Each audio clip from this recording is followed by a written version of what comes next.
What's up, guys? Who Needs Men here, coming at you with another retro deck profile. Today I thought it'd be fun to take a look at my Karakuri build for September 2011. This is a slightly more optimized version as opposed to like a historical list. There was a couple lists that I've played, Jeff Jones and Derek Rose, Ruse, I believe is how you pronounce his last name, from the Columbus and Kansas City YCSs. I decided to upstart theory this deck and kind of see what would happen in a modern context. And I thought, if you have any suggestions, this is an ever-changing list. I haven't had a chance to test this particular version. I was originally playing Duality, which I just didn't feel suited the deck as much. Karakuri are a really fun combo control deck if you're not familiar. This is before the all-in builds that would be playing like Instant Fusion into Cybersaurus with like Solar Windjammer and Desynchro and just try and like trap stun and just win the game right there. This is the more standard build you would see prior to 2012. Where it would play a few defensive trap cards and things like that. But like I said, I did upstart theory of the deck, so we will see 3 upstarts in the spell lineup. So let's get right into the list. We're starting with our 3 copies of Merchant. This is our searcher of the deck.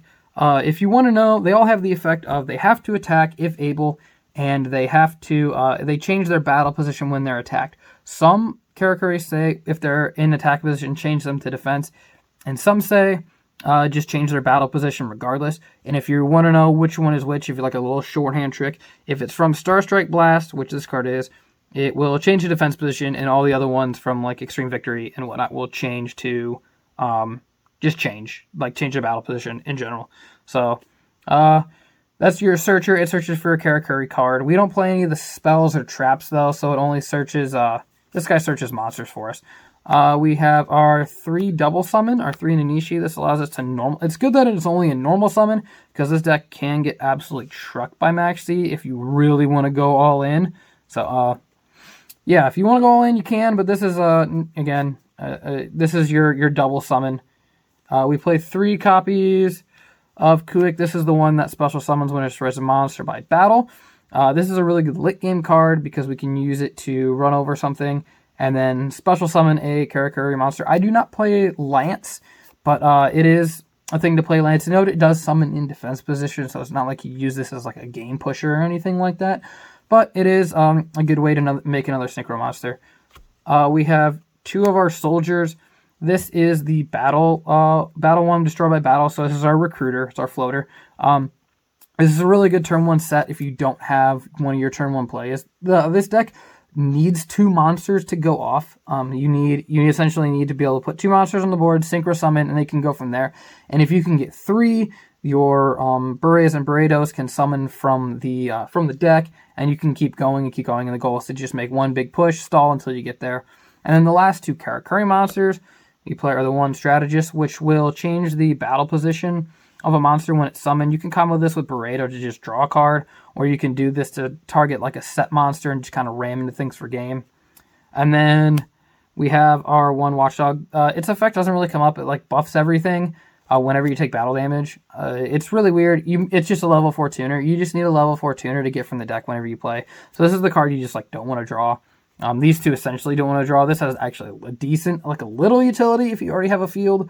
This has nothing. This is just not good. I mean, if they have like a big monster that has low defense, you could summon it, put it in defense position, run it over, but this is only 500, so it's just not that good.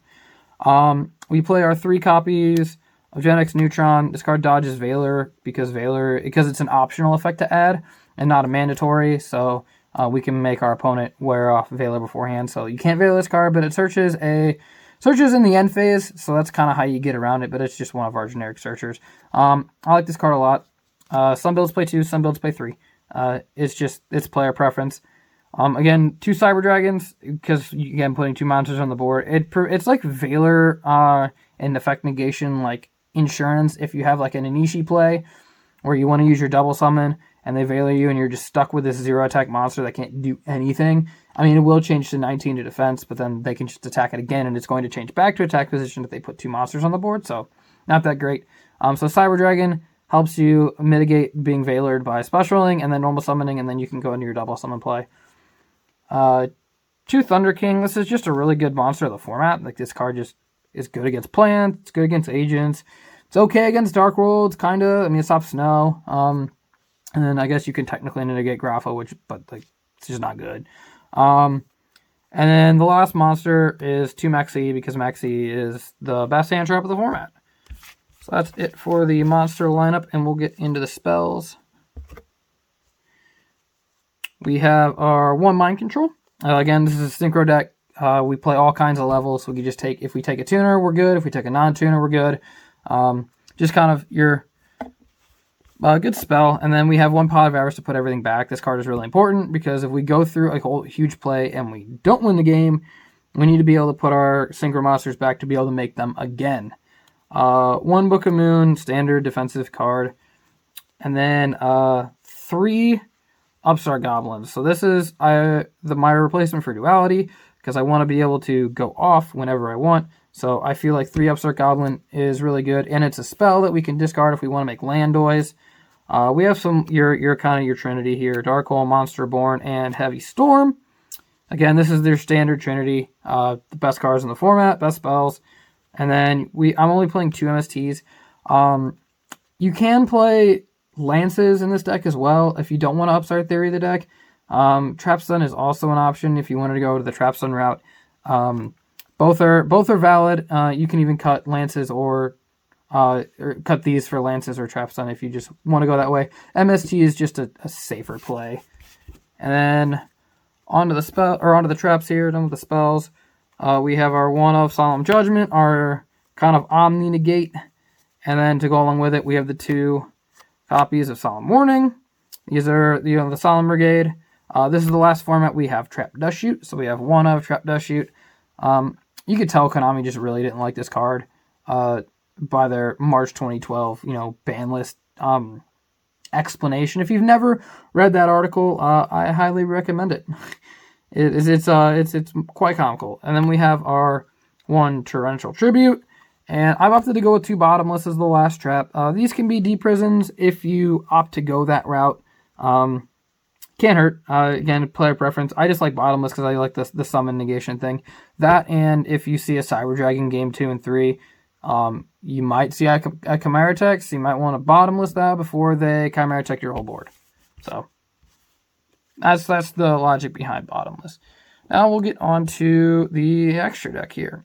We have 1 Catastor, Staple 5, 1 Naturia Beast. The fact that we can make this card is insane. The best part about this extra deck, besides the Bureios and Bureidos, is the fact that we have all of the copies of the Naturia monsters to get what we need to do.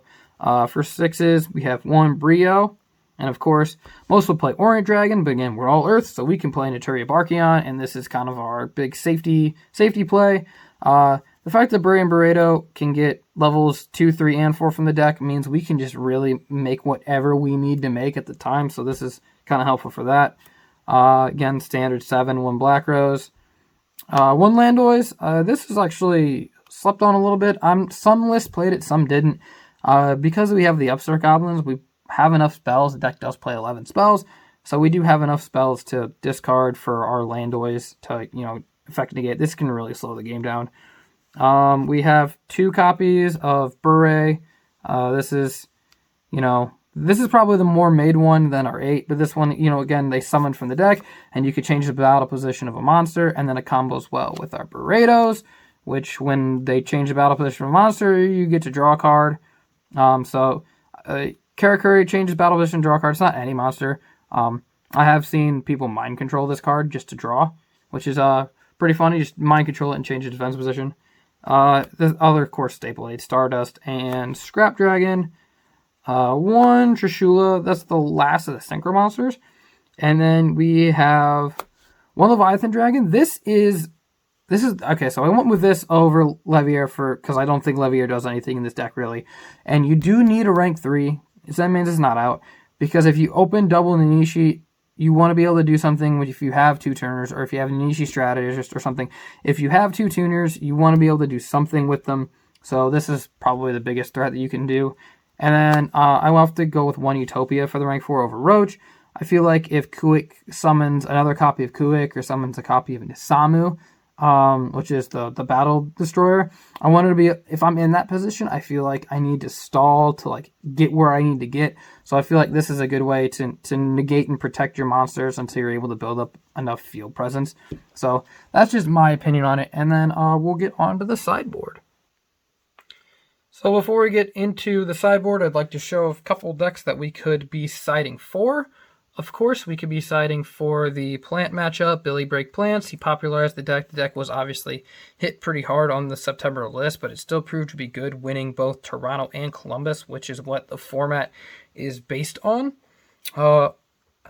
You have, of course, Agents. This is one of my favorite decks of the format. Both of these two decks I absolutely love playing. We have our Plants and our Agents. And then the newcomer, I don't own too many Dark World cards. I'm glad I own this Gates. But we have Dark Worlds as well as something we could play against. We have TGs. I really like TG Stun. I have a lot of fun playing that deck. For me, these are the best 4 decks of the format. Hero Beat is also an option that I thought about including, but I decided to include for my Rogue decks. X-Sabers, because this is the last event that Dark Soul would get multiple searches. It released in a tin November 1st, and this list is cuts off at the very end of October. So this is where we would cut the format. So we do have our multiple search Dark Soul. So and then the last deck I've opted to include is Gladiator Beast, because I enjoy that deck, and I think it's pretty good. You can argue there's like the Hero Lives Glads build, which is pretty interesting. I'm not personally a fan of Hero Glads, but I mean, we did get Hero Lives in Gen Force, so... the only 2 monsters I side deck are typically for the Plant Mirror. We have Maxx and DD Crow. I don't know, just good, standard, just removal. A lot of decks would only side 1 DD Crow, like the Plant deck only sided 1 DD Crow because they can search it off Sangan. We obviously don't have Sangan, so we only play 1 because we only ever really want to resolve 1, and because we have other cards that we side to hate against that deck, like 2 copies of D-Fissure. I decided to go with D-Fissure over Macro because if you're going second in this deck, you can play it right away and go for it, and then you could just run over something. Like if your opponent goes turn 1 Sangan, turn 1 Dandelion, turn 1 Bulb Spore, anything that they want in the graveyard, this is just a good way to be like, if you're going second, play it, hit it. Both are good against, both this and Macro against Dark Worlds. And because it's not too exceed heavy, I mean, you can technically say, yeah, they're going to detach Dandelion or whatever, and like honestly that doesn't faze me too much. So yeah, 1 MST and 1 Dust just to hit, you know, certain just back row cards if you expect you're going to be playing against a deck with a lot of back row. These hit Gates as well. 2 copies of Debunk. This is pretty standard in September 2011. A lot of decks will be siding Debunk. A card that I feel was pretty slept on, 2 Gozen Match.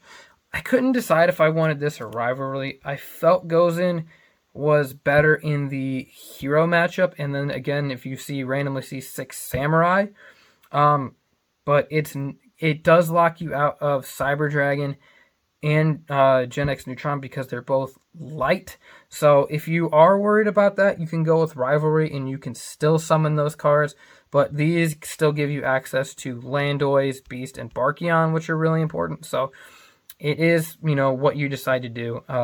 But yeah, Rivalry lets you play with Neutron and Cyber Dragon.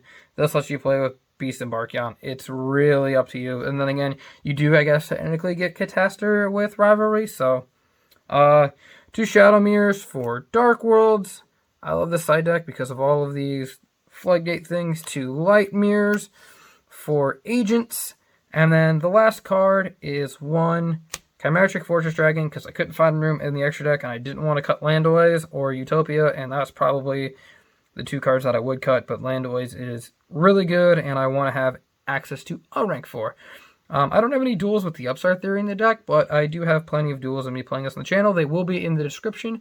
Be sure to like and subscribe for more retro format content, and thanks for watching, guys.